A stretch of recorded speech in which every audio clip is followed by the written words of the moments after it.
So your next movie, everything will be single shot, finishing the camera, onto the bench, no effects. Yeah, my next movie's going to be very simple. Whatever it is, it will be as simple as hell. I never, ever want to get involved in anything as complicated as again.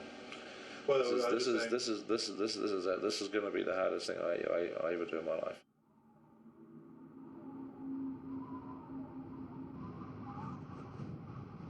So here we are on the first anniversary of the beginning of filming, 1 year ago today, in the heat of Mount Victoria, and here we are at Deer Park Heights, Queenstown, and as a special treat for the crew who have been so wonderful for this first year, we've bought a new snow machine. We're just testing it at the moment.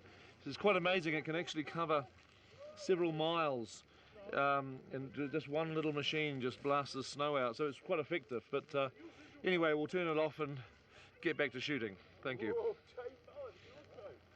Turn that snow machine off, everybody, now, please. Come on, back to work. Back to work, come on.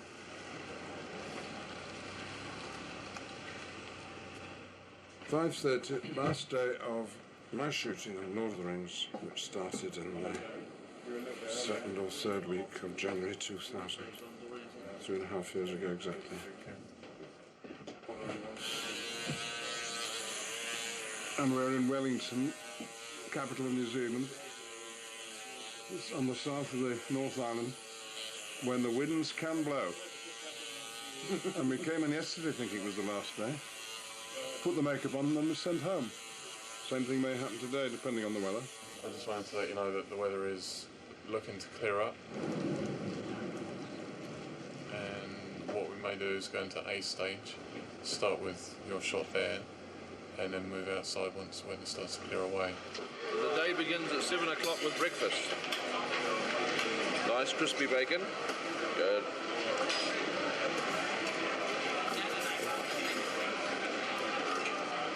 I usually find if I eat a decent breakfast, I don't actually eat anything else all day. It's a very important meal.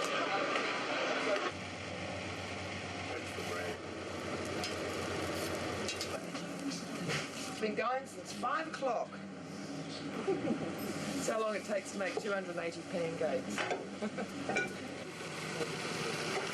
I think it's probably hitting about 8 degrees. No, it's not. No, it's about 15. Oh, come on. Yep, 15. But it's warm in here. It's very warm in here. Because we are hot.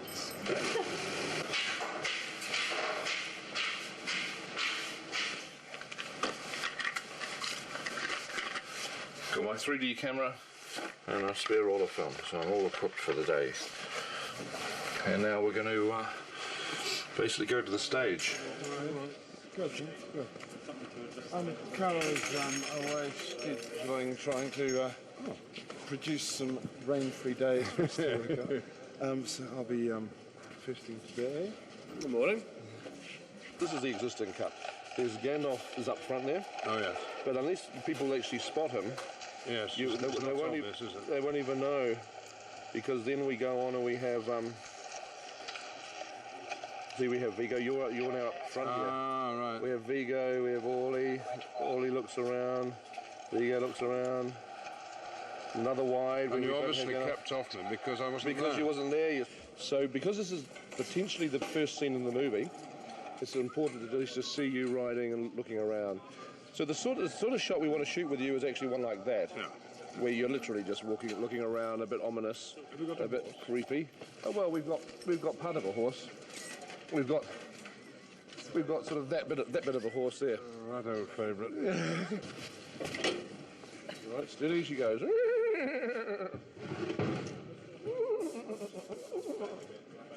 Right, steady. Settle down. Right, okay. And action. The whole trick of film acting is, despite this having to get up early, wait, and be told to come and then told not, is when the moment comes and the camera turns to be there, in the character, in the feeling, in the mood, precisely. We should have actually... No time to waste. We should have actually got this thing powered with its own internal engine, and then you could have had a little steering wheel and you just driven it around yourself, couldn't you? It would have been quite good. I wouldn't put it past you to have one next time you come here. Go on, Mortensen! Put it straight in! Go on! Put it up!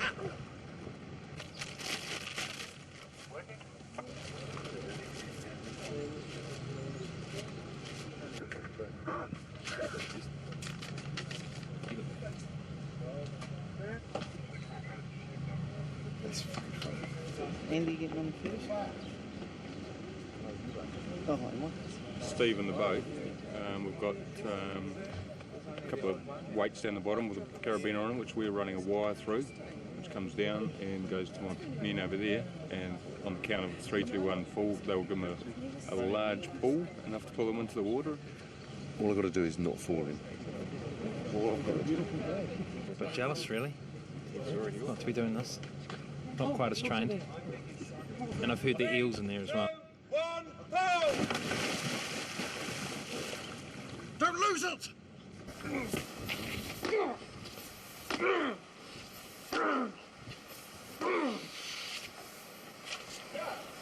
I got him. No? Plenty of blood. Oh, that's right. He's going to go down till his feet are covered with water, and then it'll be a cut, and we'll start bringing him back up. When our red marker comes up, then we'll just, time to bring him up. In case the wheel jams or we have any problems at all, we've got a crane standing by to lift the wheel out. We've got an emergency rescue diver as well in the water, ready to go, and the stuntman's got about a 10-minute air supply of his own. Also, we have paramedics standing by and all the good stuff. Action!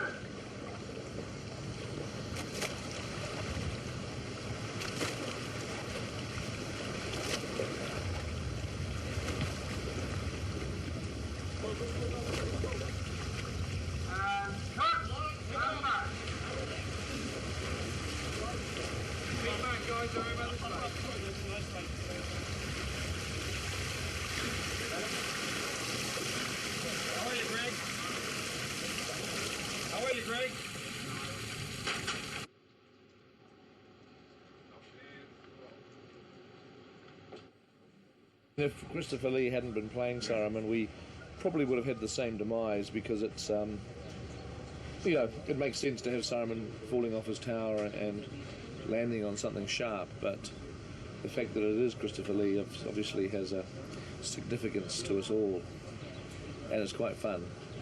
I bet he thought that he'd hit his last stake through the heart, but he was wrong. He came down here and to New Zealand, and we rammed another wooden stake through his heart. There's something vaguely familiar about this situation. 27 years ago, when I looked up, I saw Peter Cushing. 27 years later, in New Zealand, I look up and I see Peter Jackson. It's called lace. It's a type of nylon net, and it's made on the same machines that make mosquito netting. But it's made specially for wigs.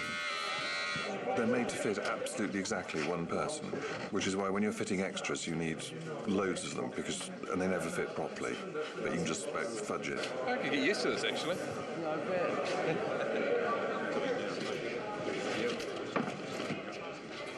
So it's 3 dimensions. Shooting 3D, see? So the 3D photos of the Lord of the Rings set will exist. You get one of those Viewmaster kind of real things. It'd be cool. I just want to look at it. Just one more time. Yeah, I heard about this thing called a palantir, which apparently is a magic bowling ball. So I stole it, but my thumbs get caught in it. Pippin's screaming! Pippin's in pain! He's struggling! He stands! He stands, he's struggling, he's in pain, he falls! Go to him! Aragorn comes in! Aragorn runs across the room, grabs the palantir! He's struggling! The palantir rolls! Look at him! bad though. For just, I mean, you know, we're only going to use moments of it. In lines of Bruce Lee and McKellen. Yeah, that's me. Tiny me. Peter McCaffrey. That's fine. Mini me. It's still hanging in there.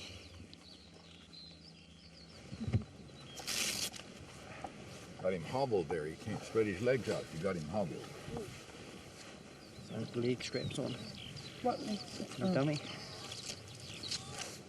It's my lifeline. That's the speed control, but sometimes it don't work. No, sometimes it definitely don't work. As you could well find out in the next shot.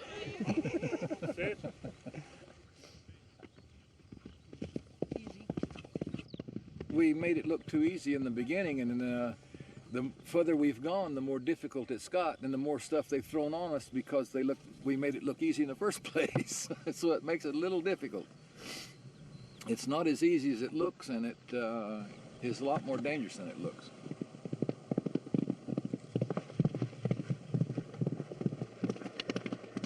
Today we're here in Holborn, in the South Island, about 2 hours from Queenstown, and we're filming with 235 extras and about 30 hero horses or company-owned horses.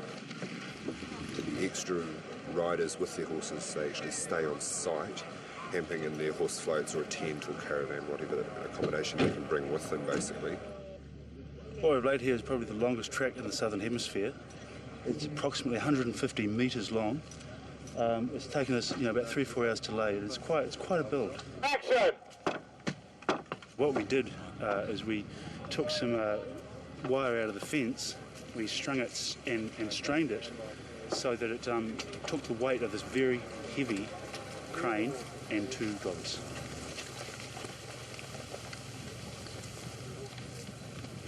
I think we've done pretty well. The biggest crane I think I've ever seen in this country. And it's one of the most expensive. The head is as expensive as my house. Now this camera on the blue crane is the king. This will be one of the few opportunities in your life you're allowed to look at the camera.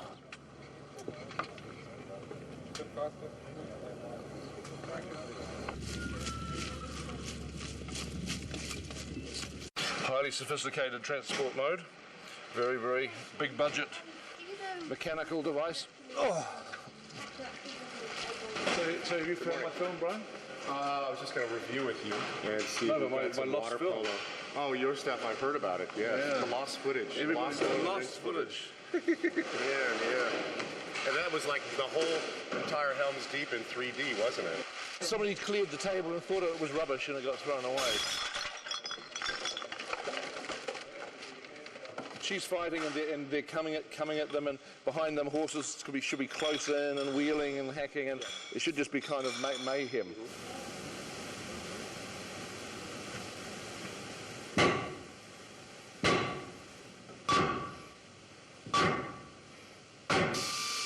It's interesting seeing the number of different blades I've had to make each shot work.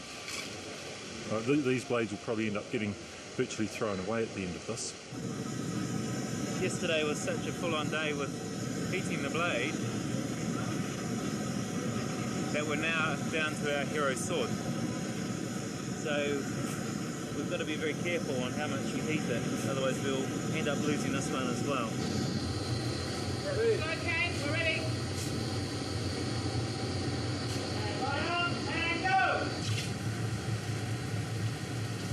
And now! Good? When putting you together? Actually, it took because it's a long game. Well, there he is. Hello?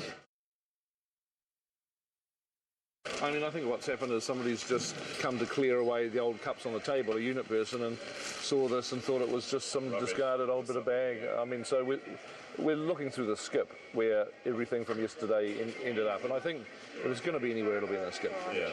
So I've got quite high hopes that we'll find it there.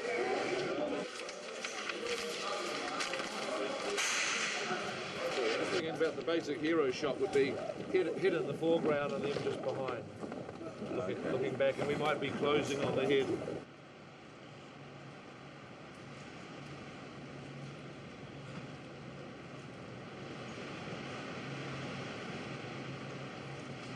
Waiting for the cloud.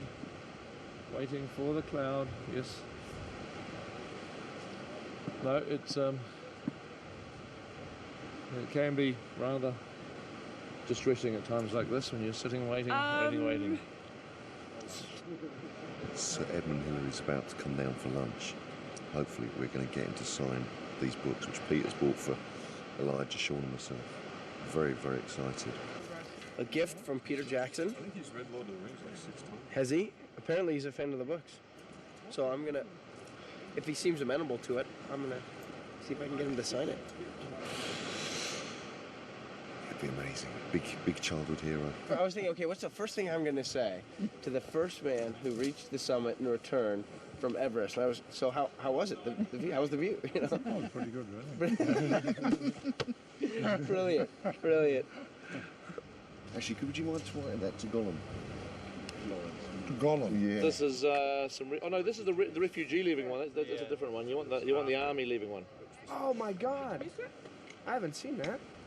Oh, you'll have to pay. I've missed it. $9.50.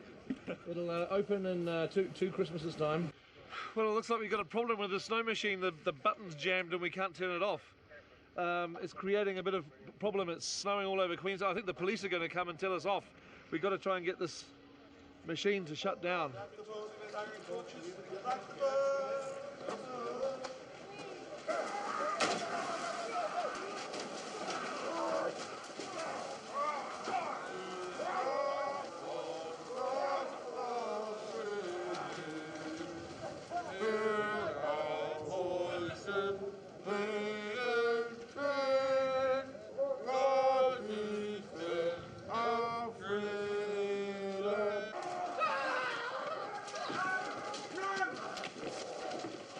Cut that.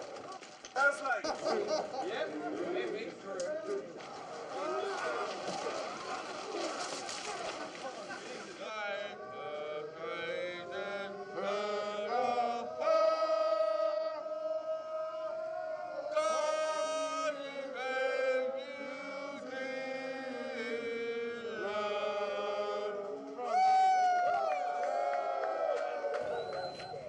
No, they look great.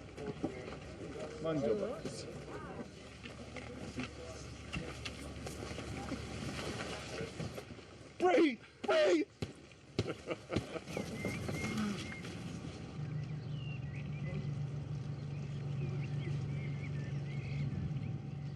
It's no good, we've lost him. Now pump us out. Breathe! Breathe!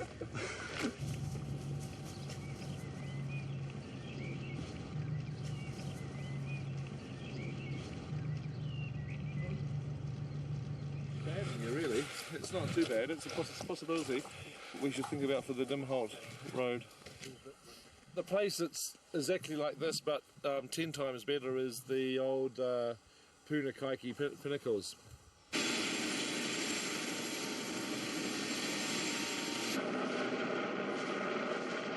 In the absence of the video diarists who were too chicken to come up all the way up the mountain in the choppers, Barry Osborne took command of the video camera, and but unfortunately we were noticing every time the shot was starting to look interesting, his cell phone would ring. So it was like he was continuously filming and then answering his phone, sort of filming and answering his phone. So you probably only got 2 or 3 seconds of usable material in between phone calls. Is that what happened? That's all it takes you is 2 or 3 seconds of great material. There's always a certain amount of danger involved with moving people about with helicopters and things, especially into rugged areas like this where we've had to make our own landing pads and things like that, moving a lot of people. The rock formation here is quite loose, and there's a chance of us having rocks falling down. Medic! Further up the valley, where the rocks are a lot closer, we have the whole crew wearing hard hats as a precaution against rocks coming down from above.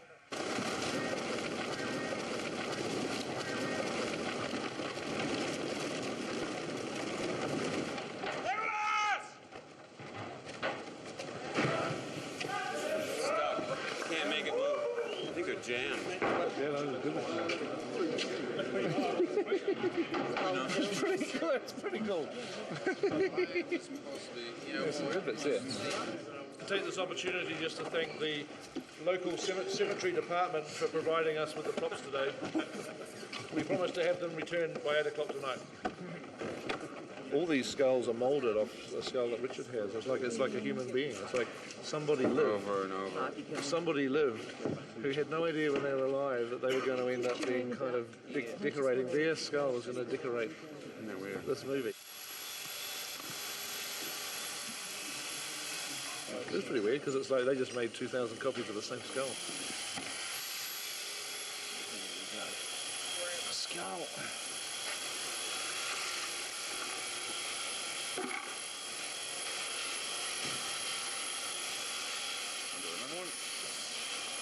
This one lighter. Because you can buy them, you buy moulds of real skulls, and it was a male European, somebody, but God knows where and when and how old it is. Somebody, it was a human being once. Lord Westmouth, strange news. The ring apparently must be destroyed by December the 22nd. You fool, man.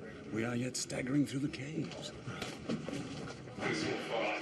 We provide everybody you see in film, apart from the lead performers that we've cast prior. We had 4 casting directors, and I'm the New Zealand one, and I ended up sort of the job kind of came about and created itself really. Suddenly we needed hundreds of extras, doubles, you know, of every type, hand, leg, back, neck. I mean, unbelievable. We kind of call ourselves body parts casting to a point. We needed little tiny people, really huge people, all that sort of thing. So really anything that's required, we have to kind of find it. There are people that I think come into, you know, want to be part of it or involved in a film like this for the wrong reasons. You get a feel for people the minute you meet them. People that are too pushy and in your face, you just go, don't need that. It's not usually the kind of thing casting does, but hey. What we want to do is get you all just looking like you handle these every day, that you're really competent, and that when they put in the pretend arrows later, it's looking like it's doing some work. So we just want to get everybody in unison and holding it the right way, putting the arrows on the right side of the bow. Just let go, okay. Yeah, just let go. Just let your fingers open. Okay, no, don't worry about it.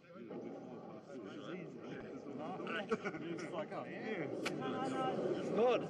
Pull back. Open your fingers, keep pulling. Now that was great. That's great. Do you want to join our club? Okay. Oh! Loose!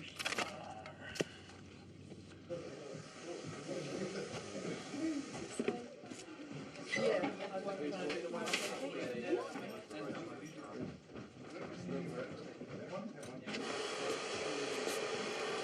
Excellent. You look great. Oh, I love the drag. Rick's finally got a bit of manly facial hair. You had to have it glued on. You're playing Roger the Cabin Boy. No, you were playing Roger the Cabin Boy. This is Seaman Staines. Over there's Master Bates. This is Pugwash. I've never afforded myself the time to put myself up for a cameo, so finally, with the last few weeks of pickups and the third film to go, I finally took the plunge, and sure enough, I was even late for my fitting this morning because of a deadline change at Miniatures. So, but very glad I made the effort and got here.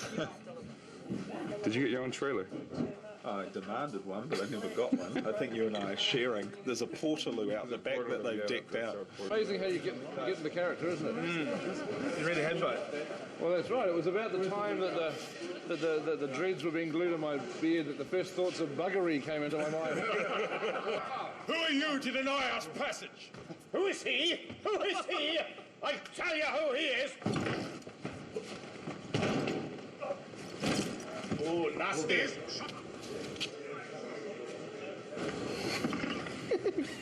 Oh, look at that. Bloody brilliant. But, Peter should be turning a bit too quick.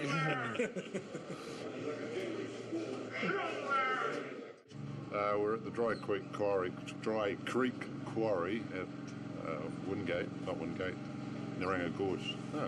Where are we? Haywards Hill, that's it. Dry Creek Quarry at Haywards Hill. The Minister set.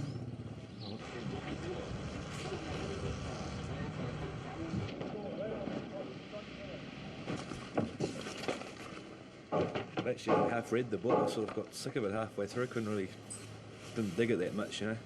But definitely enjoying doing this sort of stuff and being part of it. It's fantastic. It's a lifetime opportunity.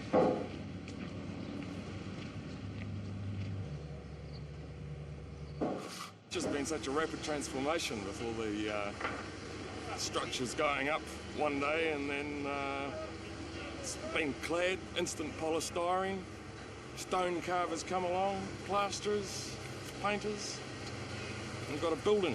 The next day you got a city. You know, we're a lot quicker now. The carvers, the sculptors, we were tiny tots when we started.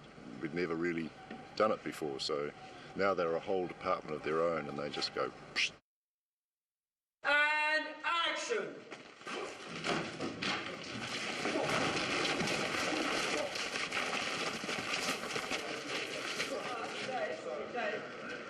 Very good. It's fine. Got a helmet.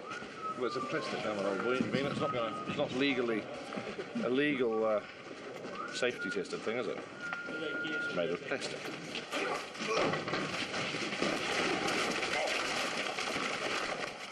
How's your arm strength? Strongest guy we've got. Oh, God, Kieran. Jesus, you've been on the bloody... I've put on the You've muscle been eating not muscle. That's not muscle that I'm picking up there. Oh, Jesus, he weighs a ton.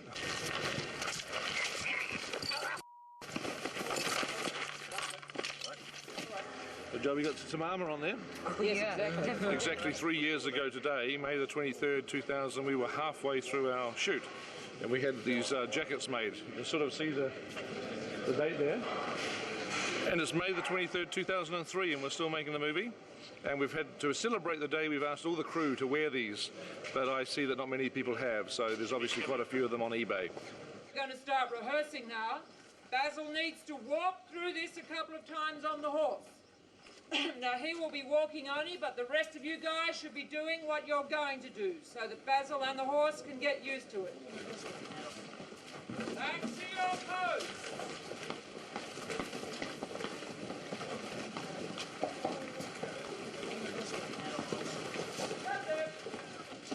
Back to your pose. Back to your pose.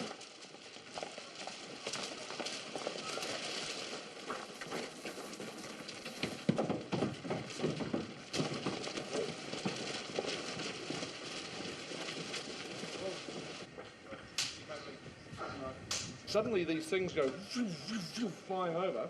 They don't know what these things are. They're like black shapes coming towards them, so they could be rocks. The guys can like put their shields up and these things bounce off their shields, and then it's like boom, they land on the ground and sort of spin on the ground, and we see it's a severed head.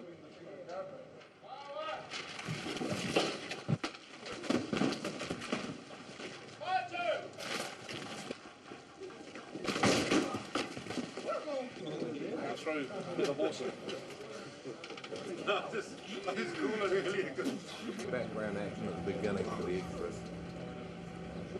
Just so they look interested and busy and like they might care about Middle Earth.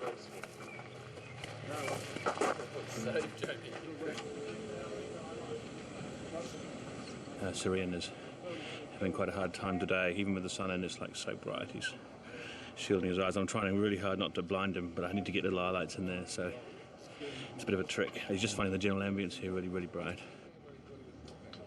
And New Zealand light is generally about 3 or 4 stops brighter than any other light in the world, and you get DOPs coming here from overseas and they get their meters out like this, and they go.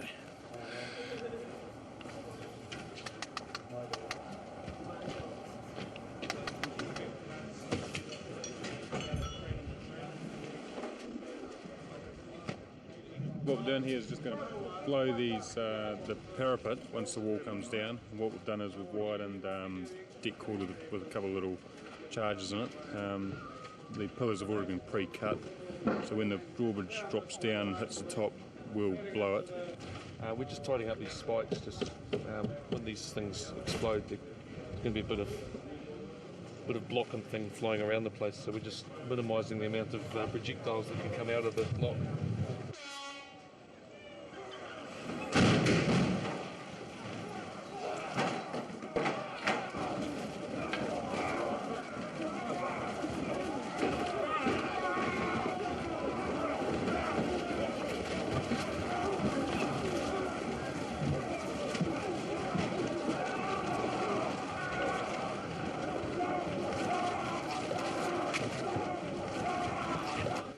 not give in to fear. Do not give in to fear. Terror is their weapon. Terror is their weapon. Fight, stand your ground, fight. Fight, stand your ground, fight. Would you like cue cards, Ed? We could write you up a little. Well, perhaps we could write the lines on the helmets of the soldiers, and so as you look at each one, you can sort of see. This is how real filmmaking, professional filmmaking goes. The director writes the words, or his wife writes the words. The director gives me the words. Nobody else has got them. I now give them to the script supervisor, who should have had the words days ago. Right, here are the words. Not the towers, exclamation mark. Aim at the trolls. So not at the towers, at the trolls. If you kill the trolls can't move, see? And you're wasting your hours fighting at the towers. One more of those and then we'll change our camera angle. So Ian never needs this again. No, well, actually, Andrew rewrote them. And Andrew's rewritten me. Yeah, He's put stand to your post, which is the correct line. Fight. Fight, yeah. Yeah, but no, I might keep this. Okay. Hey, John. As a memento. Stand to your posts. Somehow or other. Stand to your tenor! No! Stand to your post! Oh dear, oh dear. Brian, is there anything we can do about the snow machine, mate? Well, I suppose we can shut the Jenny down, see what that does. Okay, can we kill the Jenny? Yeah, Can we get okay. that word out, please? This is creating huge problems for us. And Brian has got to sort it out. Go, Brian, go.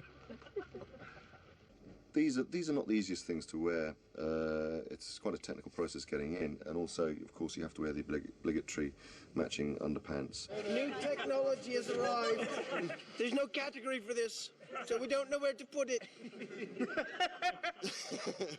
I am free! We're going to attempt to do motion capture of Gollum at the same time as we're shooting with the actors, and so it just means that as Andy is performing with Elijah and Sean, all of his movements that he's making are actually being recorded by a computer, which will subsequently provide a lot of useful information for the animation of Gollum.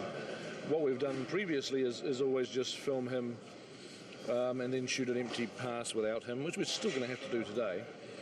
And about a year or 2 years later, in some instances, we have to then motion capture him. So Andy has to recreate his performance after a huge period of time has passed. We can play orange light beaming up there like you're over some lava cool. chasm or something. Why you don't throw the ring into there, I don't know. But that might, I suppose you have to go through the door. All right, okay. You always have to go through the door. We have 13 cameras that are all looking at markers on Andy's body, as well as looking at markers on the cameras and other objects in the scene. So we're tracking cameras, we're tracking Andy, and we're tracking any other object that they choose to place in the area. Before today, we had to have an absolutely clean environment, which means that we wouldn't even allow someone to walk in with a plastic water bottle because it was reflective. It would show up as a marker. And in this case, we have people walking around with lights, water bottles, smoke in the air. It's an environment that, in the world of motion capture, most groups would consider impossible to capture. And ooh, that's a beauty. It's working. Yeah. Yeah. Did it first reference. Did it? You saw the dots? Yeah, dots in the camera and everything. So it could be. You can go to Fiji now and Yeah. Man, means I lose thousands of dollars of wages, man. No, we'll still need you. Of course, in the motion capture stage, I then swapped to Speed Skater Blue Lycra. All the acting decisions have really come from my performance. All the psychological, all the moments, all the kind of the humorous moments, and turning the character on his head and becoming nasty, and then becoming, quite sad or whatever. They're driven by what I do. My process! My process! Oh, ah! Ah!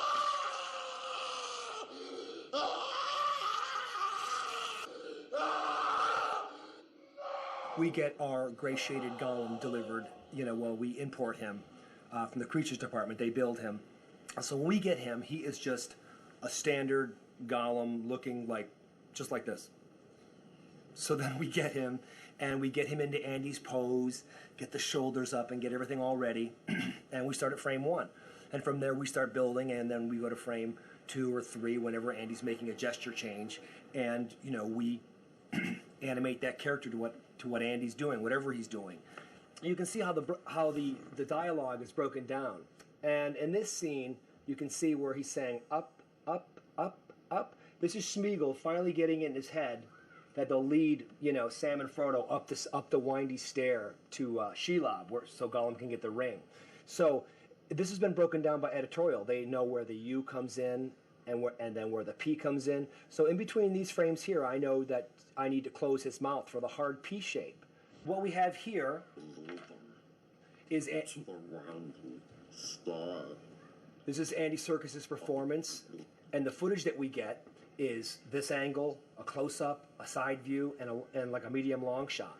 If we hadn't had Andy's performance, not only in motion capture, but in all these great reference shots, it would be more difficult in that it would just take a lot longer to nail down who these characters are, because everyone has their own interpretation.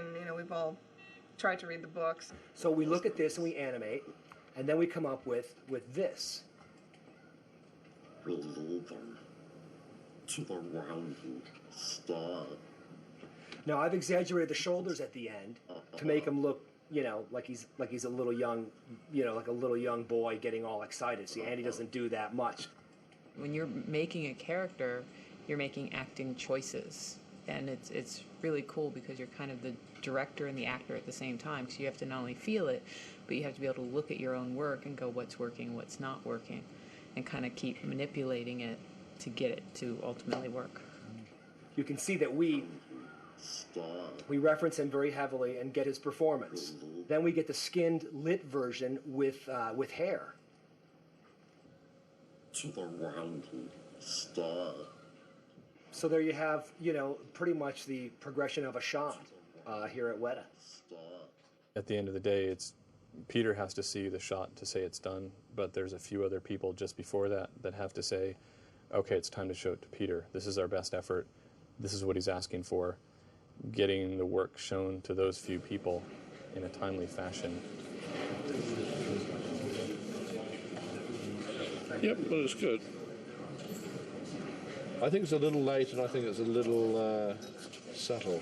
Maybe it starts with the eyes, and then it goes into a little bit of mouth stuff. It's like, take it as mine, So it actually, because he is going into that reach. I mean, he's Smeagol rather than Gollum here, isn't he? So he's fighting the Gollum part, yeah. He's fighting the Gollum part, and Smeagol. And there's a little bit of excitement coming in, yeah. And I thought, oh God, I'd love to play this character just in prosthetics, or find a way of doing it, lose weight as much as I could, and But Pete was very, very right to go that way. I mean, there was absolutely no doubt, actually, seeing, obviously, once it's finally manifested itself. But I think why it works and why people also connect with it is because there's this extreme-looking creature which you don't want to like and who looks alien, but actually he does have these human qualities, and it's the tension between that which actually gives him a greater human truth.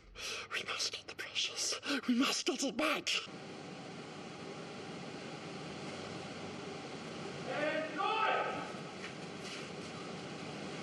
What was that? Smeagol! It's a Shelob claw.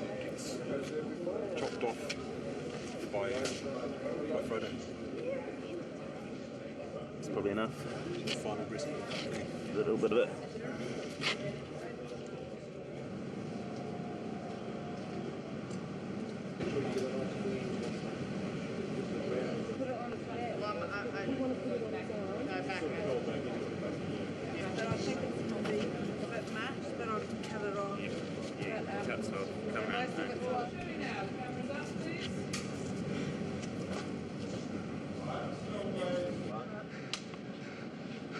Set. Set.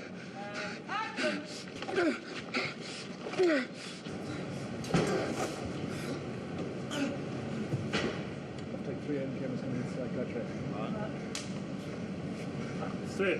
Set. Action!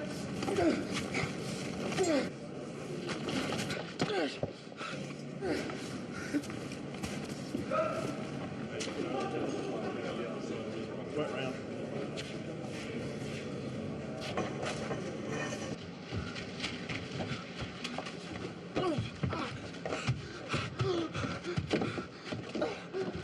So we get you to the point we're stuck, and all of the web stuff, Elijah, we're shooting today is just going to be tight. Yeah, the web's sort of in this entranceway here. You've run in from the background there, running towards us here, with the spider on your tail. Yep. Gollum is meanwhile on this side of the web.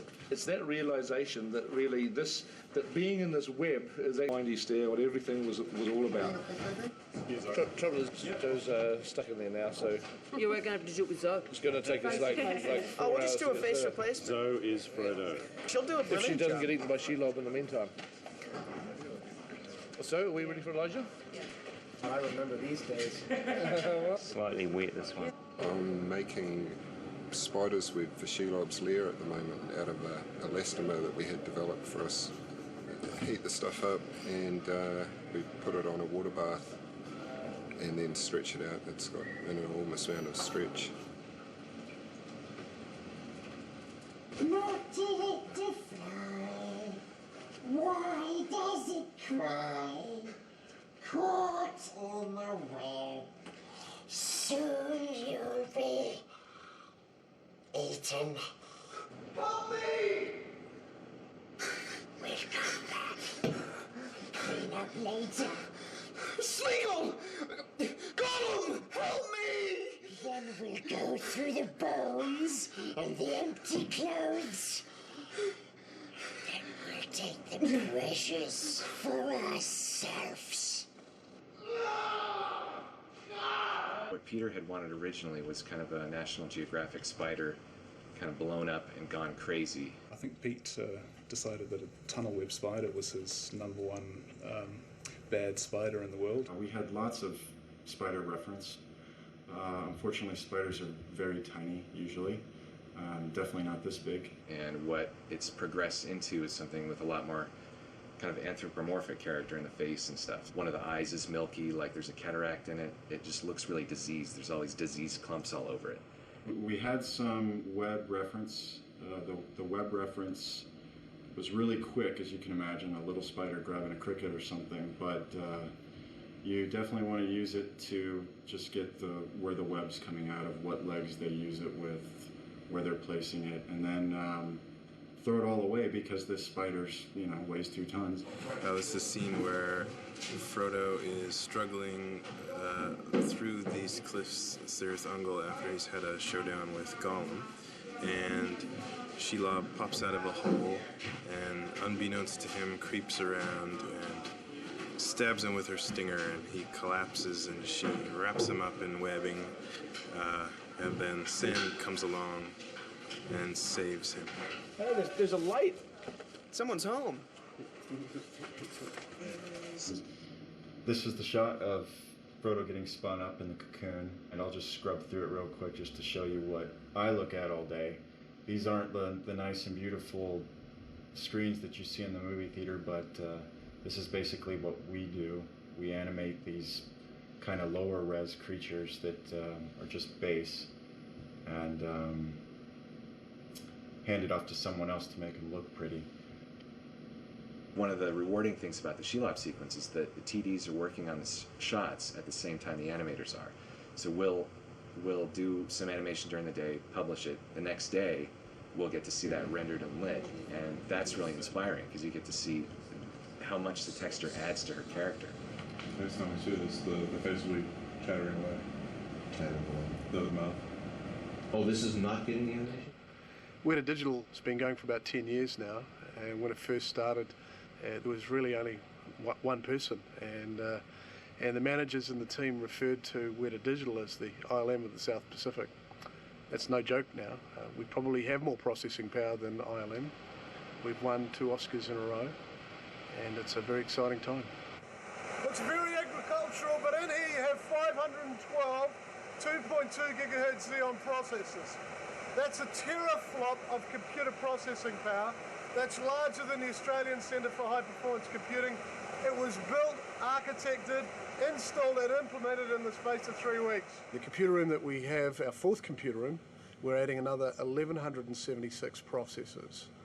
That's 7 racks of servers, each rack with 168 processors. Each processor is a 2.8 gigahertz Xeon processor. Intel tell us that we will be the largest Intel HPC site in the world, and we believe in sheer processing power we'll be up there in the top 10. We may even outrank NASA. These basically take the film, run it through the gate here, and capture an image at what's called 2K, which is the working resolution for The Lord of the Rings. That's a big enough image for us to work on, shoot back out the film, and no one really tell that it's come through a digital process. We scan every single frame, and that's not just every single frame of drama, that's every single element for effect shots, which could be in some cases up to 50 layers when there's miniatures involved.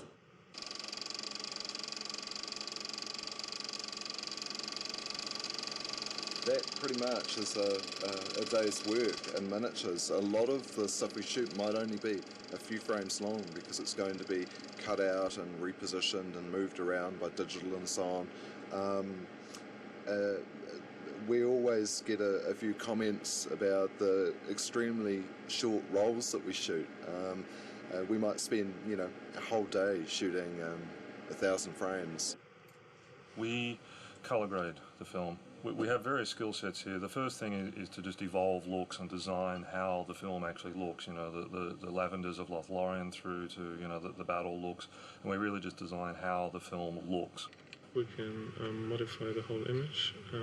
We can change the color basically of the whole image. On the other hand, we can rotoscope certain parts in the image and therefore change only that part. We don't cut the negative anymore. Until now, you've actually physically cut the neg. Now we don't need to do that, and this becomes really like a image bank for the film. These are the ARRI laser film recorders, which do the opposite of the scanners. That is, they take a digital image and send it back to film.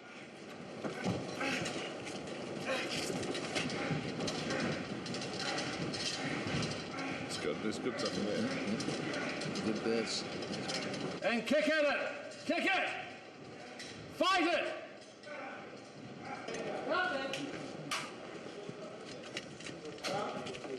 It is a super blue guy moment, and it has arrived. The time has arrived. Emma, super blue guy moment.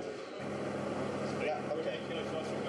When you're a low-rent superhero who can't even afford a cape, what more do you expect? Can't even afford a bloody insignia. No, he can't afford any embroidery or markings. It's pathetic. It is pathetic.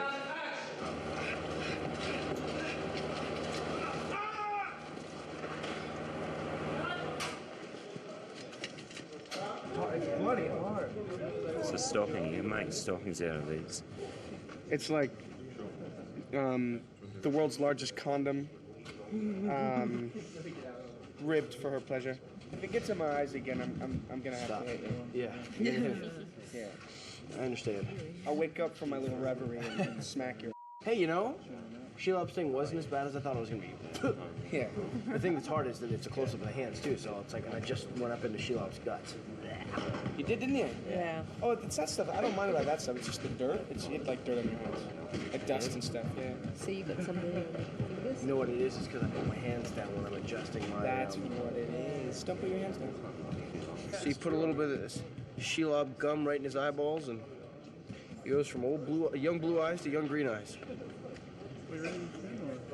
I turn Irish all of a sudden. He says, "Oi, Sam, how are you doing? What are you doing to me, Sam?"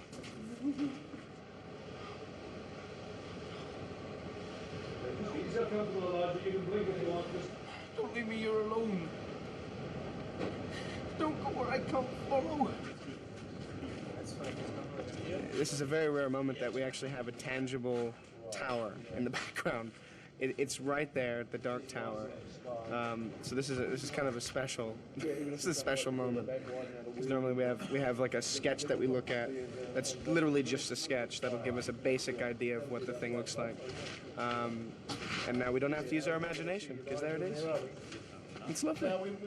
We will need to shoot another bit of Elijah in this thing, but it won't be for an hour or two. Or after that, so we should probably de-rig you, shouldn't we? Sean, just take a look first again, see?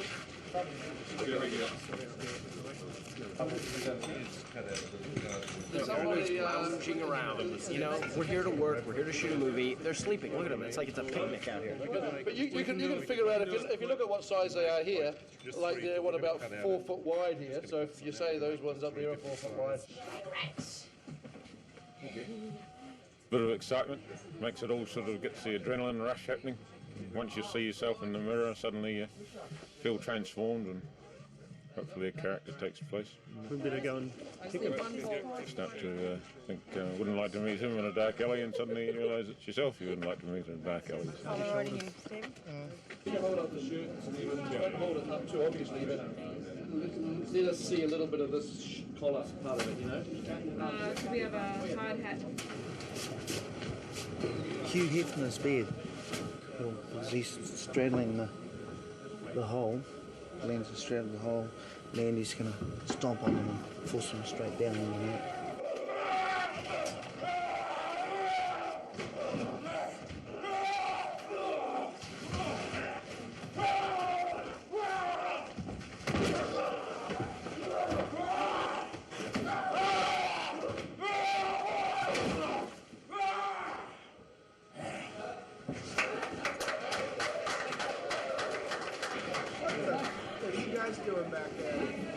Hello there. Just another dirty outfit, really. Do you want a kiss? Yes, little smoothie? Yeah? You want some? Yeah? Yes, really?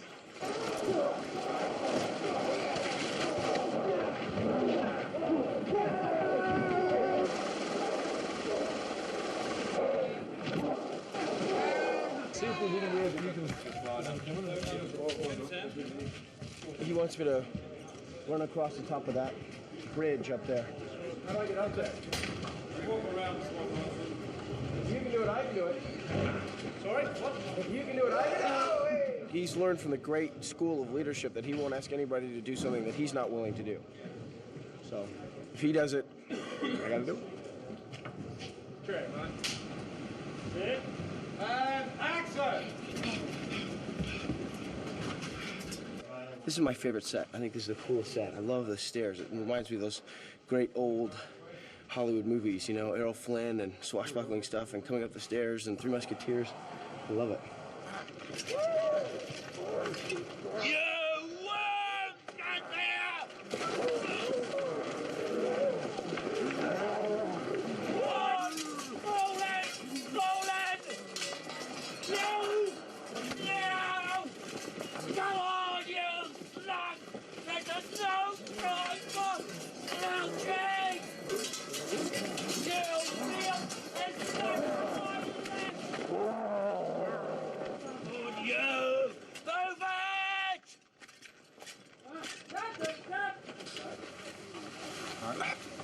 Even better hit underneath. There you go.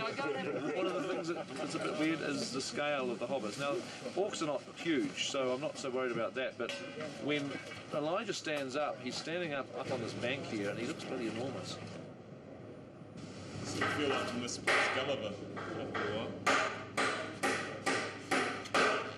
This model is for the wide shot of Minas Tirith, and it's to be used in conjunction with large 12th and 8th scale sections, which will be tied in with specific parts of the action.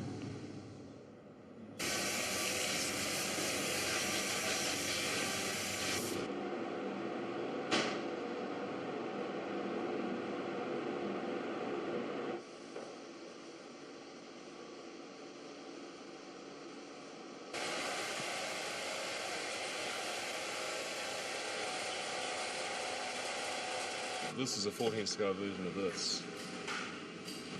There. So it's based on an already completed model.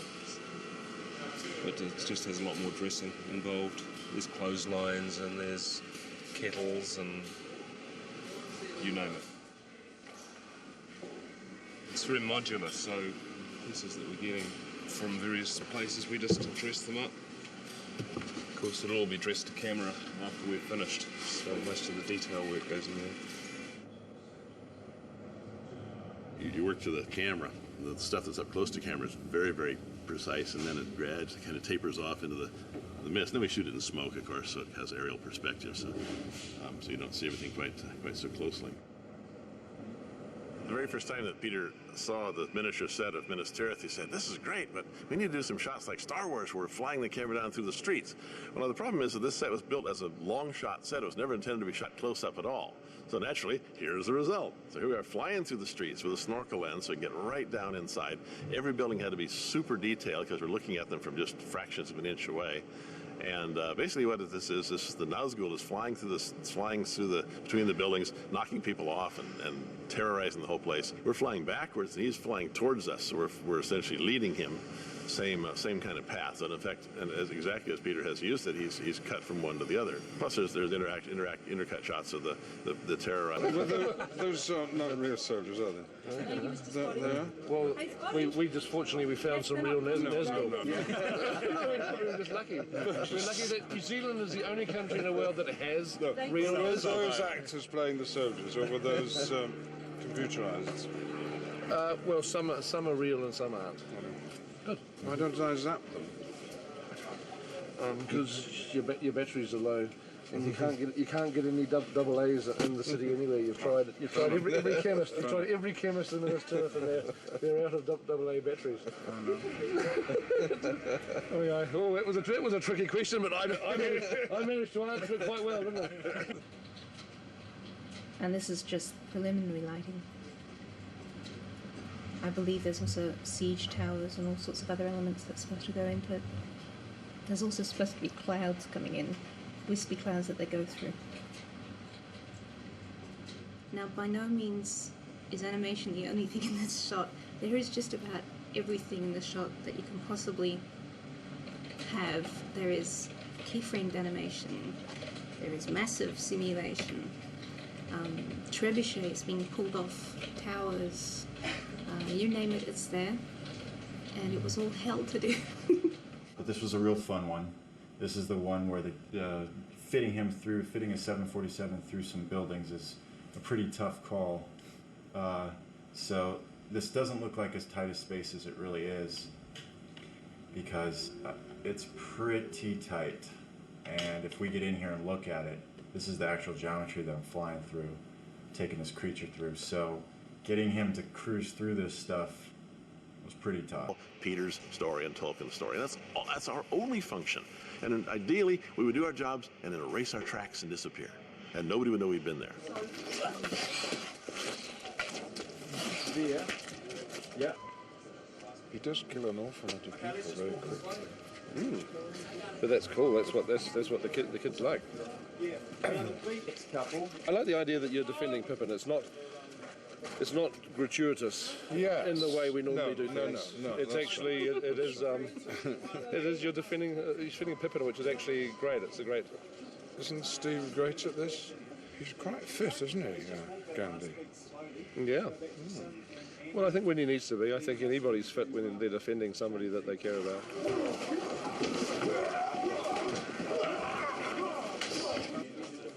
Matrix. Excuse me. So, Moo, what Ian was suggesting is to sell the moment between you two at the end. Yep. That basically you come and get stabbed, right? Yep. And then at that point you make a dreadful roar. You hear the noise. You hear him, and you turn. You're tired, but you turn. You're going to attack him, and at that point you just fall. Because the timing's quite important, because you've got to go to attack and you fall down dead, and before you see the hobbit, you sort of. You don't quite know. You just stare at him and you look at your weapons. It's like, my God, what the hell happened? And action!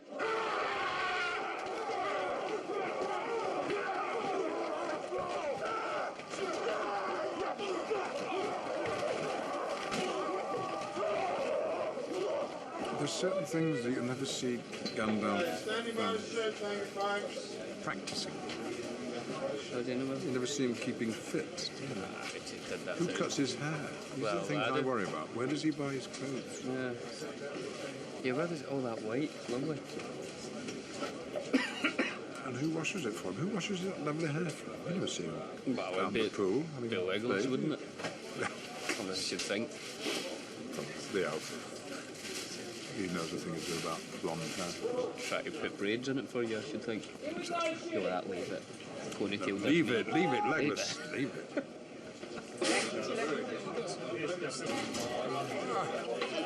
It was great. Good stuff. This last take. Everybody went? Yeah. Don't take us 10, guys. I'm here. Just remind everybody. Nice wet. If you were to pull your sword out and be shouting to soldiers around here, and you're looking out towards the towers over here, they're not right here. They're more over there. Stand to your posts. Prepare to fight. You know, if you were to stand to your post, prepare to fight, and then you turn, and if you saw Pippin and you stepped up to that mark, so it actually gave you that step forward. Once you see him, I thought would look quite good. Around this time of day, about 3 in the afternoon, Ian always has a nice warm cup of tea. Today, I stole it. And I've eaten his biscuits. That's very good. No, it is very good. It is very good. It would just be nice just to get another little one for luck. Let's just do one more for luck. Just do one more for luck. Should we just do one more for luck? Should we just do one more for luck? One more would be good. Let's just do one more. We'll just do one more for luck. Nice. That was nice. Should we do one more for luck? Just do one more, guys, if we could. Let's just do one more for luck then. Let's just do another one. We're getting into the swing of it. Let's do one more of those, just for luck. Should we do one more for luck? That was good. Don't yell cut until you hear me yell cut. And cut. Cut. That wasn't bad. Get over. Back up. Back. Come here. Right. I've spent the whole day on a horse today, Shadowfax. First he was rearing up quite a lot, but once he felt my manhood, as it were, he settled down. This is him here. Hey, let's be serious here. Is that serious? Let's make a movie here. 3, 2, 1, action. Just get back there.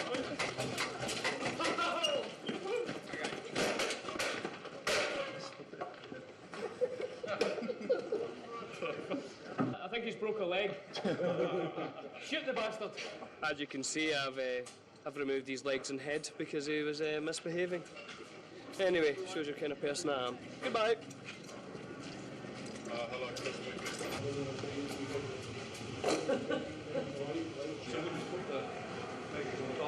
And we just have a close-up of Faramir being rested on some wood. His body kind of being dumped down. Burn like the heathen kings of old.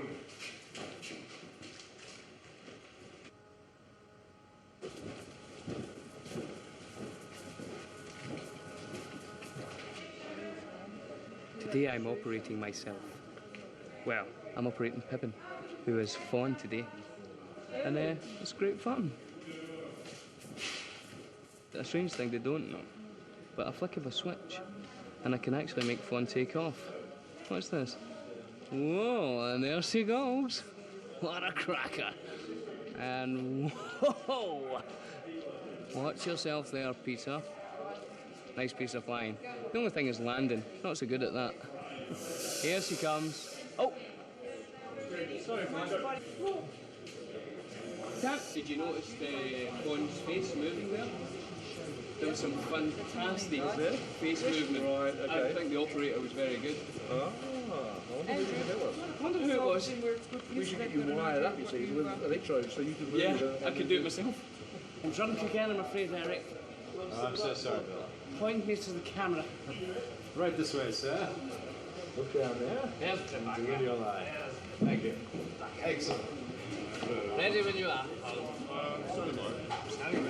Jump the bloody line. What's that for me? Was just swissing. What's wrong? See you in my trailer in 10 minutes.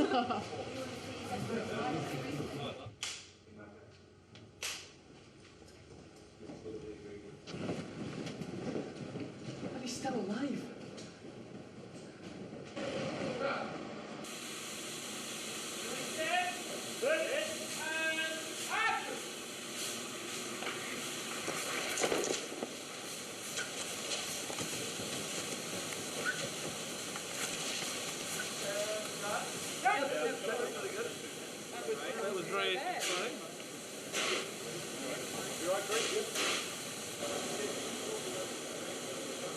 Please, no applause or anything like that until we have physically taken the hood off of Rodney and determined that he's okay, and no talking either. There's an ambulance standing by on stage just outside this archway here. The unlikely event that anything did go wrong, it would be brought to the ambulance. They would start immediate treatment on him. An airvac helicopter is on standby and transport him to a burn center if necessary.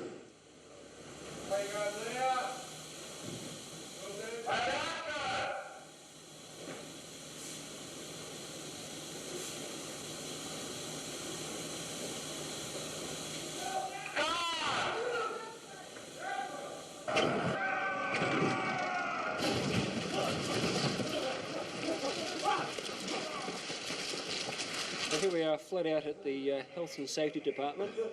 I'm in a very good watching position to watch these flaming balls come flying in towards my direction. So,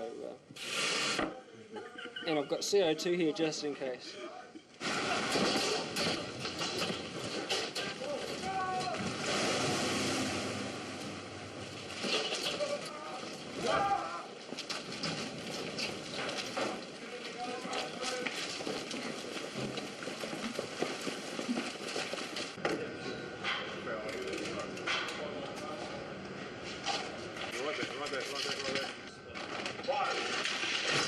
So the trick on this one is Pete wants us to get the camera as close as we can get it to Grand.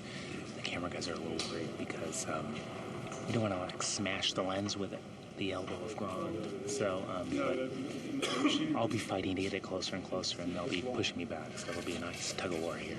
We'll just bounce the camera out of the way harmlessly. Yep.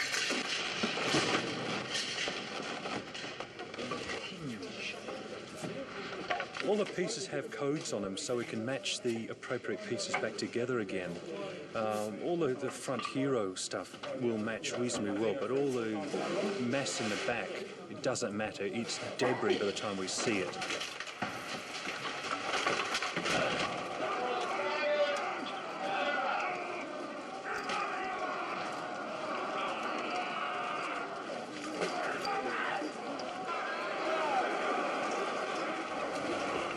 Scouts report Minas Tirith is surrounded. The low level is in flames. Everywhere the legions of the enemy advance. What is it about white and grey horses that they need? What is it? Every white and grey horse in this film needs a buddy. Yeah. They're neurotic animals. They're like the worst possible film star who has an entourage going around with them and they can't function without them. Please. Start your line at the bottom of the hill, Carl, just when you're going through the swamp here. The scouts report Minas Tirith is surrounded. The low level is in flames. Everywhere the enemy advance. Instead of looking like that, just kind of look at it. And then come up for when she says... Well, I've done my immortal pieces of work earlier on this morning, and now it's just down to the guy with the spiky things coming out of the back of his head to impersonate me as best he can. Looks like me, doesn't it? It's hard to kind of work out if they do look like you, because I think Billy's looks really like him, and Elijah's and Sean Astin's, but I can't, excuse me, I can't see me. But Billy's the same. Billy can't see that he looks just like his mask. So I'm sure Billy does look like me, but it's quite scary to see all your kind of bad things about your face right in front of you.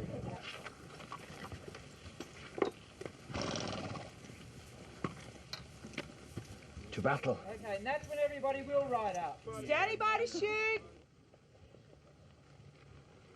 Scouts report Minas Tirith is surrounded. The low level is in flames. Everywhere legions of the enemy advance. We will ride through the night.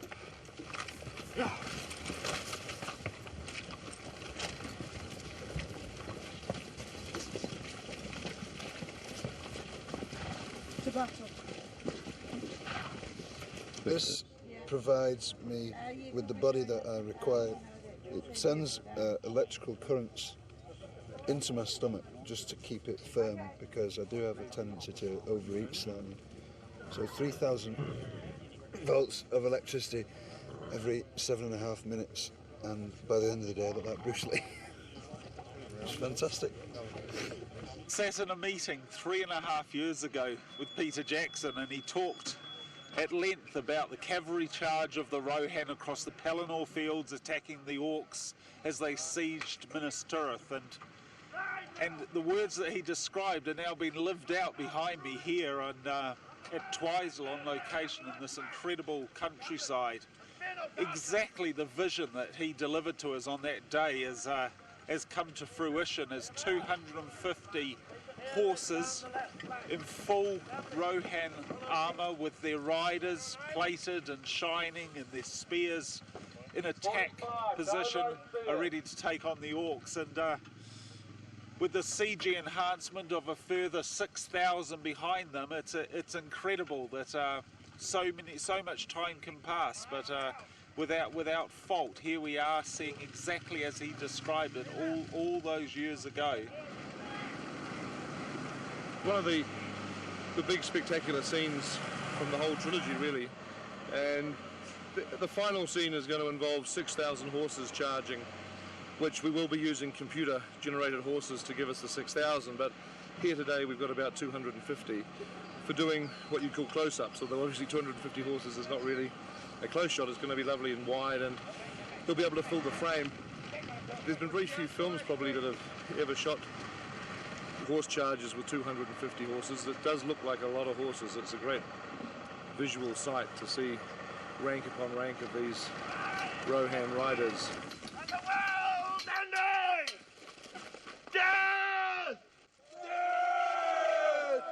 It was probably 3 or 4 years ago that Richard Taylor and I were talking about how many Rohan costumes he should build, and I said, well, let's make 250 because I'd love to get 250 riders on horses. After 3 or 4 years, here it is. We're here now and doing it. Very exciting. Ride now! Ride for ruin! And the world's ending! Death! Death! Death! Death! All Citroens should be built like this.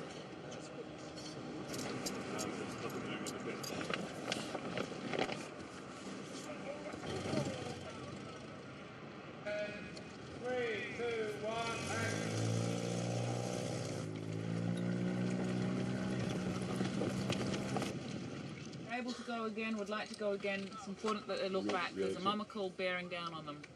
Okay, that's our A-frame. Just doing a rough comp of some previous 3D material and some live action of one of the battle scenes.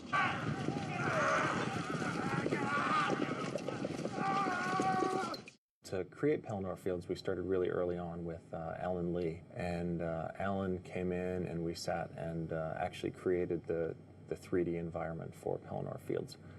We started with Minas Tirith being the origin, and built up the mountains right behind Pelennor, or right behind Minas Tirith, which were the White Mountains. Out from the White Mountains were Pelennor Fields themselves, which is about 6K of just flat field. It seems like a real place to me now, because we've spent so much time in that area. I can probably map out the whole area, and if I was to drop there, I think it's upwards of around 400 shots. So it's a movie in itself as far as effects go. So 400 shots is as many shots as most movies have these days. At this size, it doesn't look like much, but then once you get everything shaded with secondary dynamics and it's up on the big screen, you can pick out that each of the horses are moving as individuals, but also as a group. To give you a sense of scale, there are probably 10 times more massive agents in this shot than there were at Helm's Deep. Well, lift it. Ready? Look how strong we are. Poor bugger. You can't flog it. Well, you can. If you want to go and flog that dead horse, you can.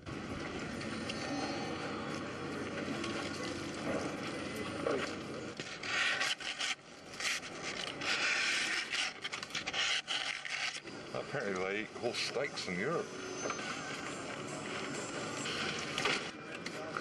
That wasn't meant to happen. Not every horse was hurt in the making of this movie. Well, that's right. Obviously, we didn't want to hurt any horses or performers. This one was a badly trained one. It wasn't even hurt, didn't feel a thing. Peter wanted, just grueling, nasty, horrible deaths from these things where they're, face planting and, tumbling over each other. This is a horse and rider actually captured at the same time and then split up into individual actions. I can show you the motion tree here for this guy is quite large. These controls a different aspect of the horse's behavior. You do get instances where maybe some of the riders are a little bit more adept at riding the horses than others, which is pretty realistic. And normally we have a performer wear a lycra suit, which we Velcro little reflective markers on. That was a lot of lycra and a lot of suits to build, so we went to workshop and talked to Gino Acevedo and said, what's the strongest glue you've got? We're able to adhere the markers right into the hair of the horses, and we were able to just soap them down every night and clear them up and then back on the next day. The horses we had dictated a lot what we were able to achieve as well. Luckily we had some, a great rearing horse. We had a horse that we could put down and get back up again. We had the motion edit team work on those and fine-tune them so that contact was happening and so that orcs are getting trampled and so that the timing and the contact is actually working, because obviously we didn't really want to trample over the stunties. All of these are individual actions, and then they're transitioning between each other. So I can go to a canter, or a stop.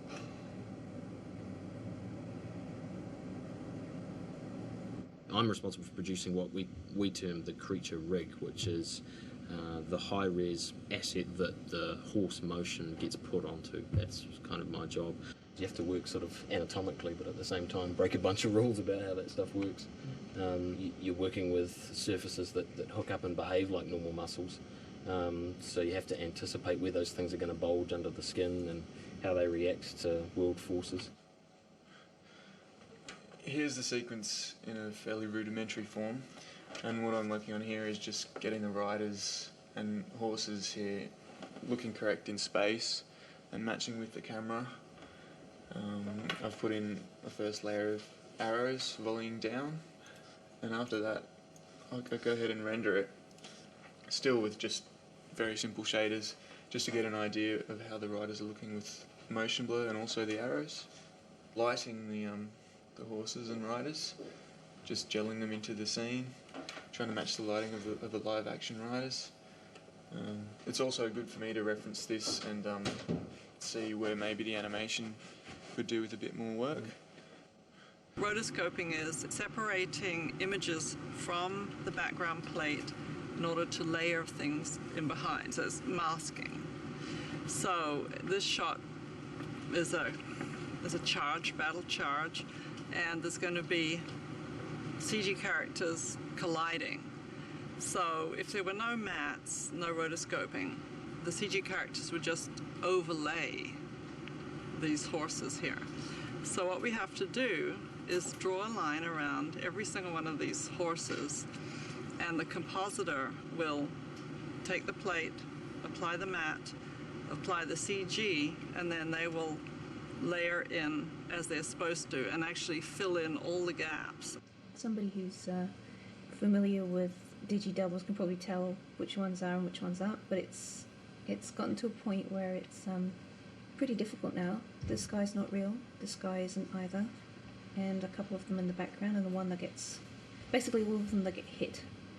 So that was the major challenge with this shot, making realistic horse and rider motion when you had, you know, big screen references of real horses and riders very close by, so you couldn't make many mistakes. It wasn't very forgiving.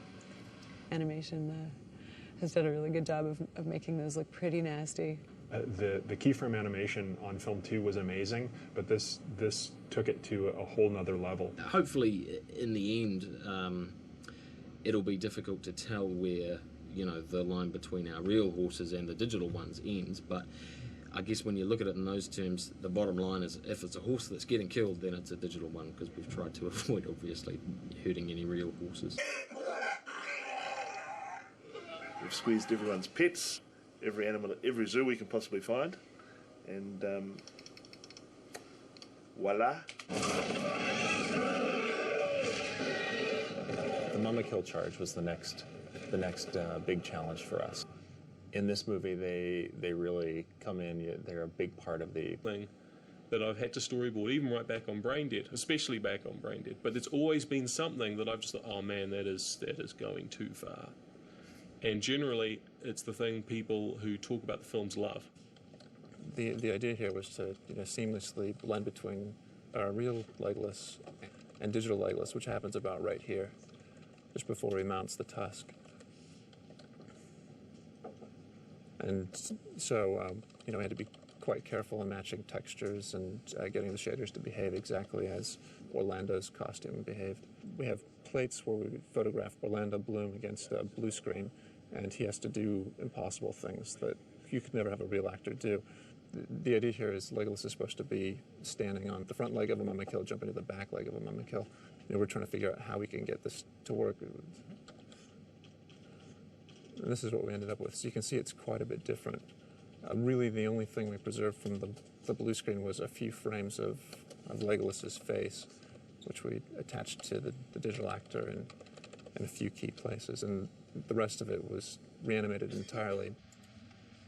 Because the sandbags that Legolas is climbing onto is static, Legolas is sort of just in his mind trying to sort of mimic what the Mama Kill would be doing, sort of changing weight and that sort of thing. And then with what Legolas is doing, I've got to try and animate the Mama Kill to make it look as though it's the Mama Kill pushing around Legolas, not Legolas sort of just acting on his own to some sort of timing reference. There's a few artists here that are particularly good at that sort of morphing technique. And what we've done is we put Legolas that was photographed against the blue screen.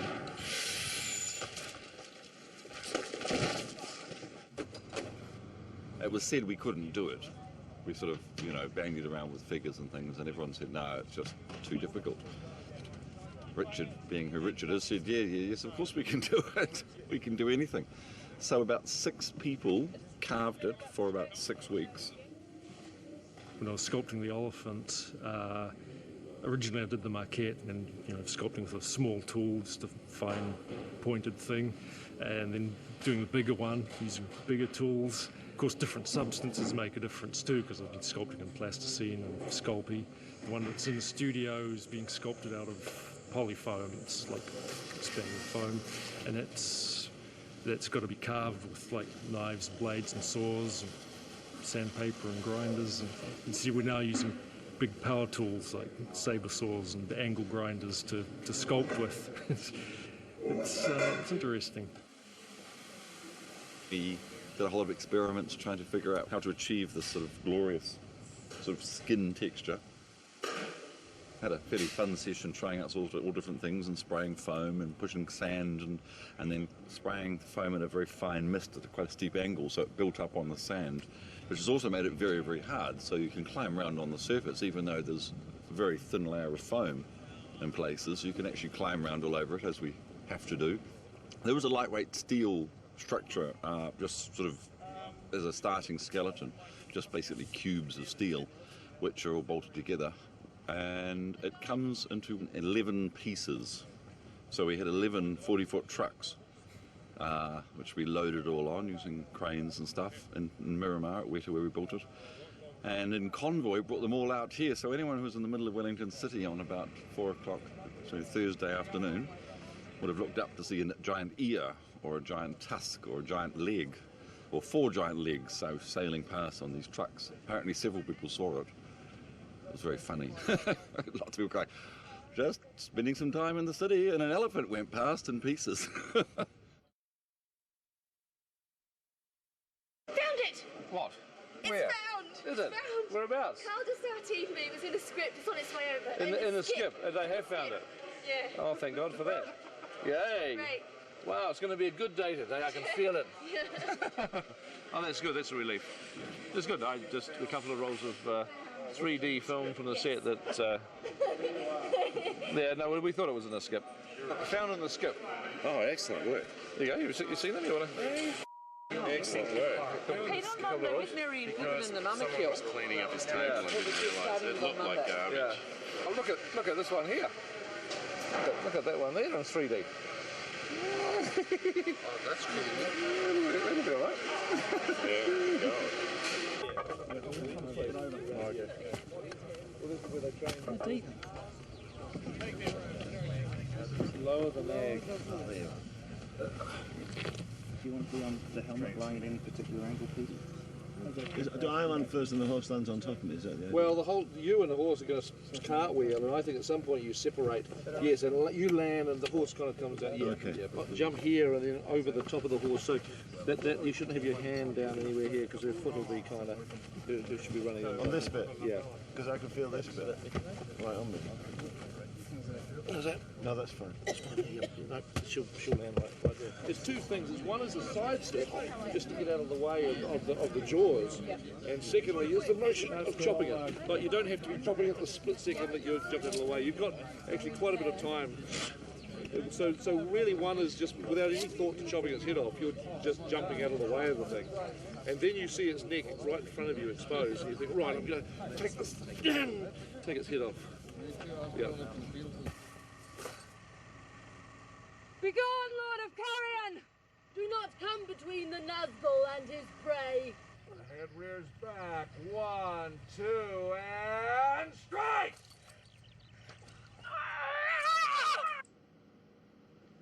The way Pete works with animation is very much like the way he works with live action. He'll enjoy having several takes to choose from, and sometimes, like in this case, it's really necessary to see the action happen a couple of different ways, so it's, you know, he's able to choose which one, if any, he likes. What I'm doing is making it a smoother, more comfortable ride for the Witch King, who, after losing his steed to some nasty woman who just deemed to cut its head off, gets off and walks towards her to give her a right bloody telling off.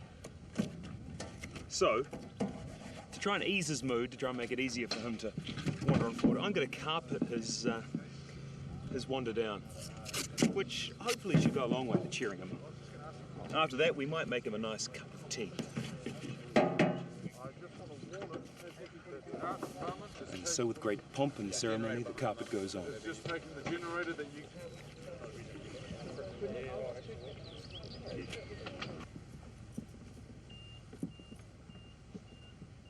Lawrence?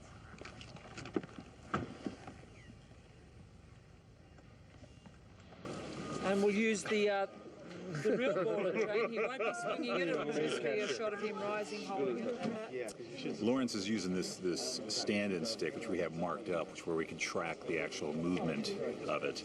And what's going to eventually end up on it is this giant ball and chain thing here.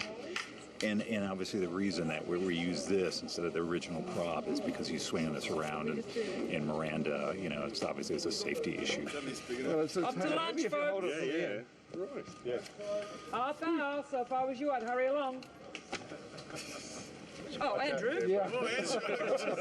He's free to just do his actions as wild as he wants, and still not worry about the safety concerns. Interesting, isn't it? Hope it doesn't fly off the end. Whoa!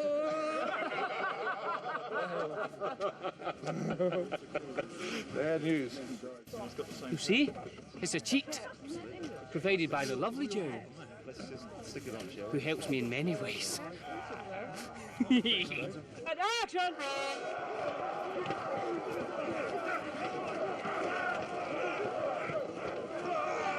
Being on our knees gives the orcs a bit of a chance, I suppose. I was told to get man. Remember? Because we're kind of hard, me and Mary. He's just stabbed the Witch King in the knee a couple of scenes before, which deadens his arm, which is why he's got his arm hurt. And in the shot we just done, an orc has also hit him in the shoulder, so boom, he's fallen down. And we think we're going to lose the battle. But do we? Boys, need to tune in to find out. Have it to you, you knave. And he falls down and then he dies. For the Black Gates and Mordor location, we need an area that's a bit like a desert, a sort of a large expanse of barren land with very little vegetation. Because it's a kind of arid, dead, desolate part of the landscape of Middle Earth, and there's very few places in New Zealand that actually have this sort of, because New Zealand's a very green country and quite mountainous, to actually find something flat with no vegetation is very difficult. And this area of the desert road, the Rangipo Desert it's called, is unfortunately the same area as the New Zealand Army do their live firing exercises. What I find funny is, out of all the places in this army zone, Peter chose the most dangerous place to shoot in, with the most live ammunition. One of those mortar bombs that they showed us the other day, buried underneath the sand right outside our truck. We could have died. All the lights would be all gone. But you know, we're expendable, aren't we? Well, you are.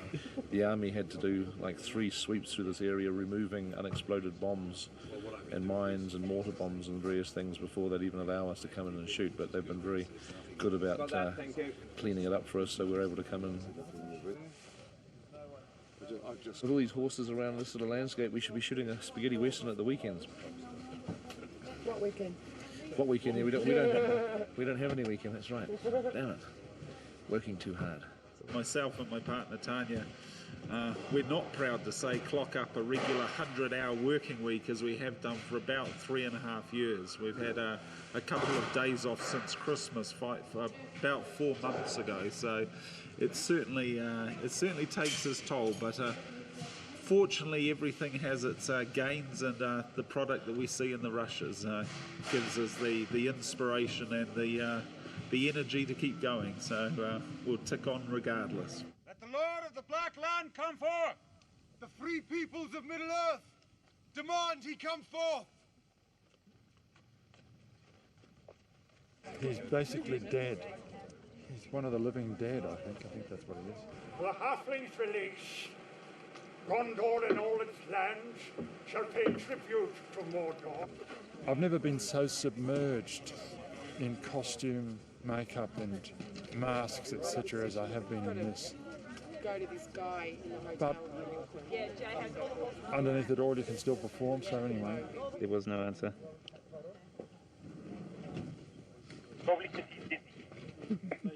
No joke. Because we're operating 2 sets today, so the other sword that was specially made for this gag has had to go to the other set. If things come off, we won't have to cut it. Hopefully you will not cut this to us cutting it.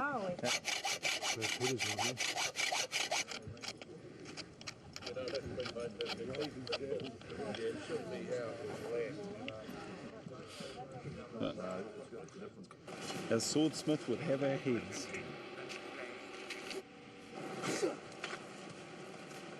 Next. Today is Weta's biggest day for the armoury department. We've got 350 extras dressed in full plate armour and carrying weapons, and it's a big day, but it's going surprisingly well and everyone's coping with it, and it's a good sign for the future. Where do you want our slaughtered?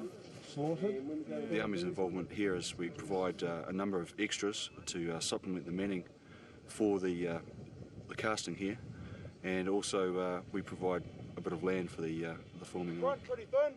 Everyone else, slowly drift back, cover the complete top of the crest. There's lots of standing, lots of energy involved, and yeah, they have been really tiring. A lot of the guys just go home and crash. They're not interested in playing afterwards. Pretty bloody boring. Just standing here and listening to these but yeah, it's alright. Just remember to keep your focus and energy up. Rather do fighting scenes with the boys today than do it later on.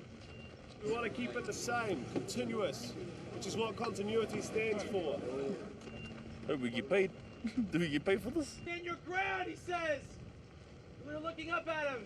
Those are turning. I want you to see turning more. Start actually thinking more about it. These people have been hanging around for about 6 hours. They're going to call lunch now.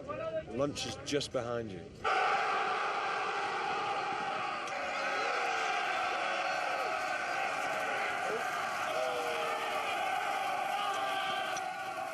is chaos, organised chaos. Doing battles is like you can rehearse something, but every time you do it, something changes, and the cameras are always in different places. So it's basically some form of chaos. Hoping people don't get hurt. Today, so far, so good. Only a couple gone down. Yesterday we had a few stunt trippers from the Gondorian ranks. Decided to fall over in front of the rest of the fellas as they ran over them. But today it's just mainly mayhem and looking for a bit more blood and guts, I think.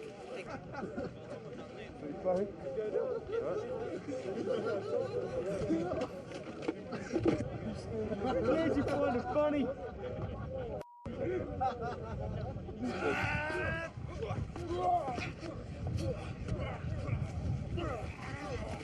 See, that's the thing, which I think Mary has picked up. Which the Eastern technique of using the opponent's strength. Yeah. Divert the force. I mean, when I started this job, I was a 6-stone weakling. Almost an angel? Yeah, I'm a 14-stone warrior now. I mean, I could take out any one of these guys in a heartbeat. You can see the fear in their eyes when they look at you. It's quite incredible. We've gone through 7 temples now in the Shaolin Temple, which is okay. Most people take 15, 16 years. We took, what did we take? 12 days? No, you took 12 days. I took 14. But I had the weekend off though. Yeah, you went out partying, didn't you? Yeah, I get drunk.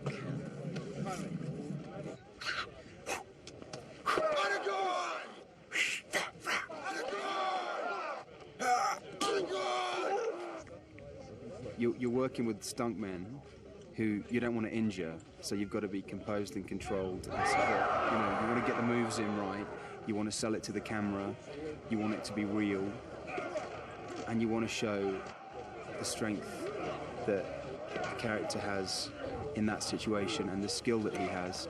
And you're trying to stay in the moment, and there's a lot of things that come into play in that situation.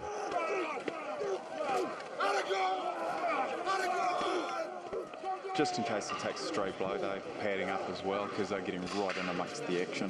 Andrew, you forgot to take your skateboard helmet off at lunchtime. Whoops.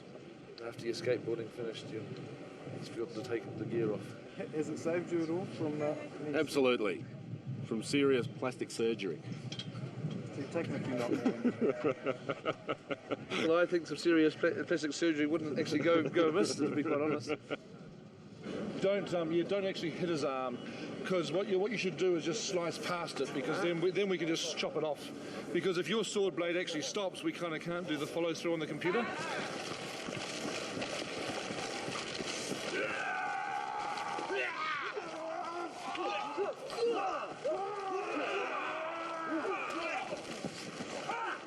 Bruises, owies, I've got owies. No, it is a shooting raptor, thank you. I need a plaster.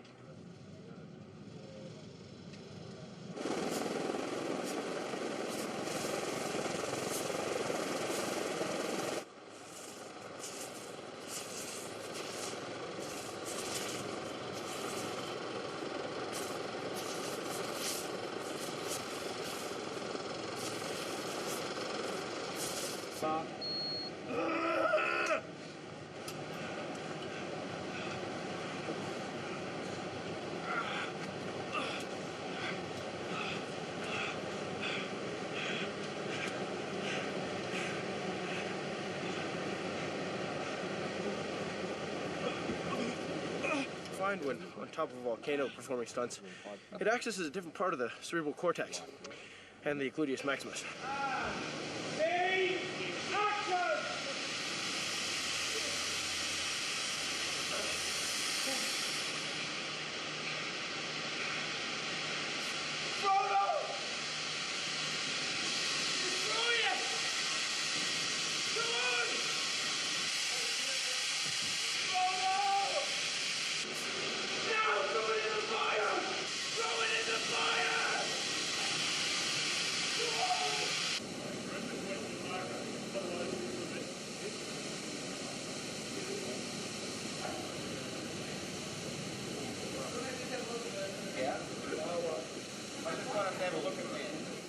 We'll do aluminium first, and we'll only do one of them, and then we'll do one brass, and then we'll do one lead.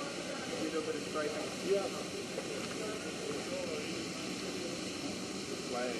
So we'll do the aluminium one first. Action. Now? Yes. Take your hand out.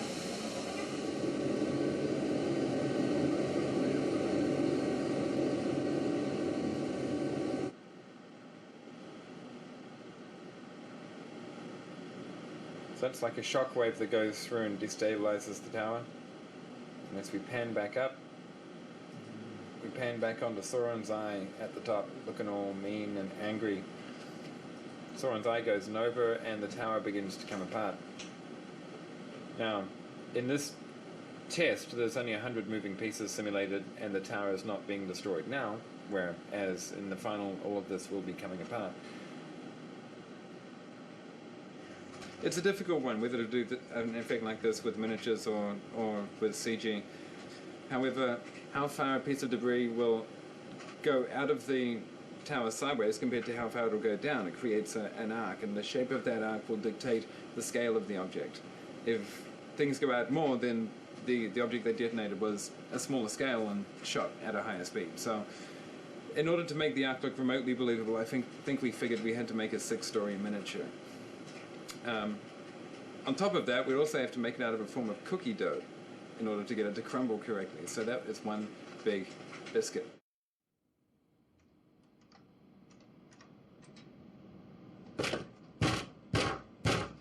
A few things have changed since last time we talked.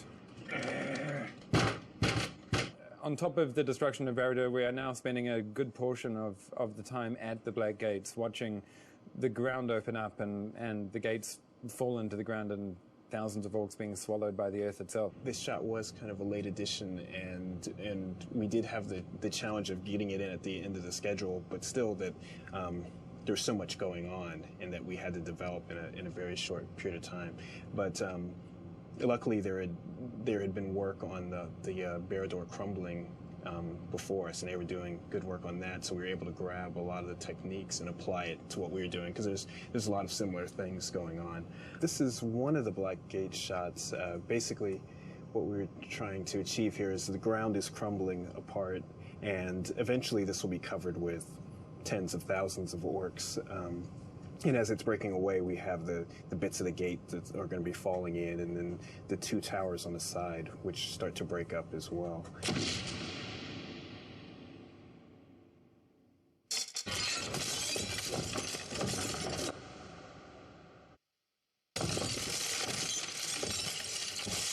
Our first version of this was a big stone crashing, big stone crumbling, and that sort of thing, because the tower's evidently made of possibly of obsidian or rock. So our first obvious choice was to do it with crumbling stones, which sounds pretty good, but Peter thought it would be really good to have it sound different than you would expect. He likes to do those little twists. So he thought it'd be cool to have it sound like glass breaking. So we went in the record room and just ground up a bunch of glass and some ceramic tiles and things like that. There's going to be a bit of an issue of trying to make the whole tower sound big and made of glass. So I've added some glacier bangs, some actual glaciers breaking, So you got a mixture of like sort of an ice element and the glass, and the glaciers make it sound heavy. But there'll probably be quite a few other elements added throughout here to try to make it sound like it's got the scale.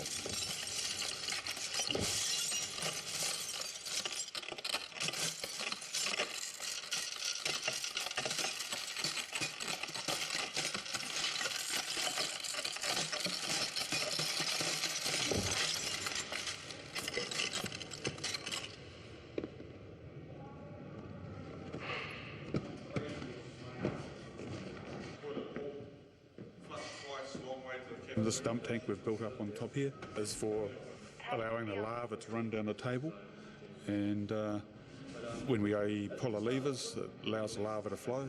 We built it ourselves. It's a great design because what it does, it's got a knife edge that cuts through the crust and separates the crust off the material underneath. So what we're able to do is dump the crust and recycle our material. Depending on what sort of crust action we want, we use different materials. Yeah. Some of it is stearic acid, some of it's lacquer, some of the crust, what we're doing is using dry methocel sprinkled on top so it sort of dries, and then spraying that. See this sort of look here where it's really stringing and building up? Yeah. That's lacquer. The surface we're using obviously has to allow ultraviolet to pass through because we are using UV lights. These are UV inhibitors, whereas all the other guys have gone for fashion, I've gone for practicality. Then you run into a whole lot of other problems with material that can allow UV to pass, but then getting a big enough sheet. So in the case of this table, we've actually had to laminate sheets together.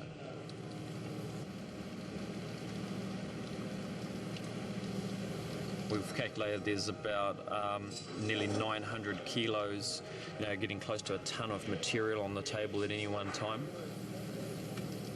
You can imagine the clean-up time and that, the reset times between shots. Is everybody keen on a good hour and a half, maybe 2 hours overtime? I have a live! Oh, can you just stop, guys?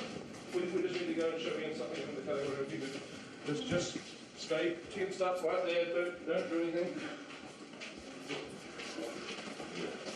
Right. Yeah, look at this. Okay, so let's show we don't have a reference tape of this, so I just need to show you. Oh, the sun was out, wasn't it? But I think what we can do is now just have that, and then we'll cut to you now. And you'll say your line, and then he'll respond to your first line, then you'll say your second line. He's just along. It is a coronation, so something celebratory. So I've done something. It's a new creation. It's called "Come Rain, Come Shine, Come Dancing." Oh, it's divine. It's divine. It's very funny. You have to make well, we haven't had anything camp in this entire movie yet. So. Spares? Oh, spares. Oh. Makeup! I quite like it myself. Well, why not? I'm sure Professor Tolkien would have approved.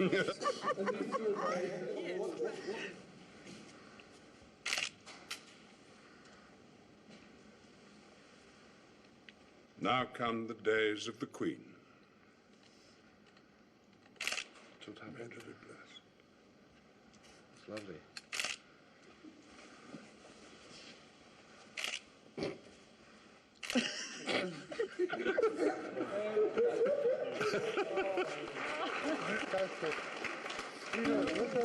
We've been scouring the landscape looking for something for the guy who's got everything, and we found this, which is a 4D camera.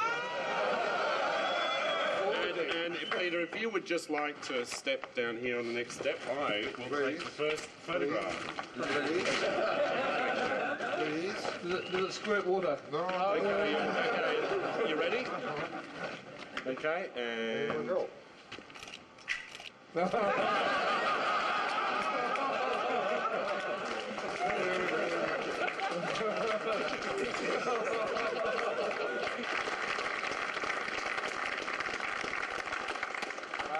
There's no way that I could have made this film alone. I mean, it's just me wanting to do this particular project. But what I needed is I needed a huge amount of support.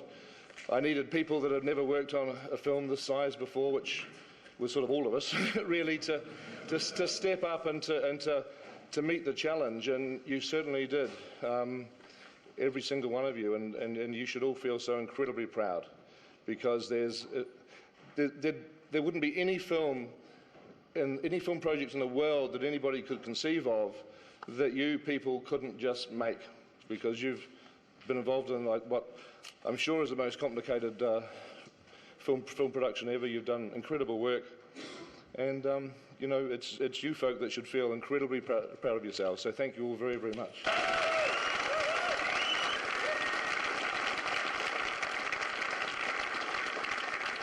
So, if it's any consolation, this is the first time it snowed in Wairua in April in 47 years. It's quite interesting, isn't it, the way that it's just drifting down like this. The good news is we're about to go out and finish the scene that we started to shoot in Te Anau last year. So we're finally going to be able to get that scene finished. So it will not be wasted day. Thank you. Follow me! Follow me!